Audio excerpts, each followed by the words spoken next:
రాముడు శిరస్సు తీసేస్తే ఆయనకి ఏమైనా నొప్పి కలిగిద్దా? ఆంజనేయ స్వామి చేయి జరిగితే సిమెంటే కదా. నాని గారు మాట్లాడారు, కొడాలి నాని గారు మాట్లాడారు, మంత్రులు మాట్లాడారు. నేను ఆధారాలతో సహా చెప్తున్నా. అతను కనుక మాట్లాడేటట్టయితే నీకు ఎవరు దొరకకపోతే కొత్తగా ఉన్నటువంటి వైసీపీ కార్యకర్తలైనా పెట్టండి, డిబేట్స్ లో వాళ్ళు మాట్లాడతారు, నేర్చుకుంటారు. ఇలాంటి వాళ్ళే కొడాలి నాని మాట్లాడాడు. రథం తగలబెడితే ఏమైంది? చెక్కలు పంపిస్తాం, చెక్కలు కట్టుకుంటామని. లేకపోతే కనకదుర్గ టెంపుల్ లో వెళ్ళి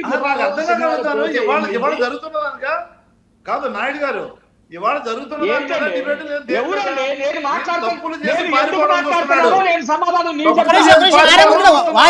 నారాయణమూర్తి గారు వారు చెప్పేది పూర్తిగా విందాం. వారి యొక్క ఇంటెన్సిటీని మనం అర్థం చేసుకుందాం.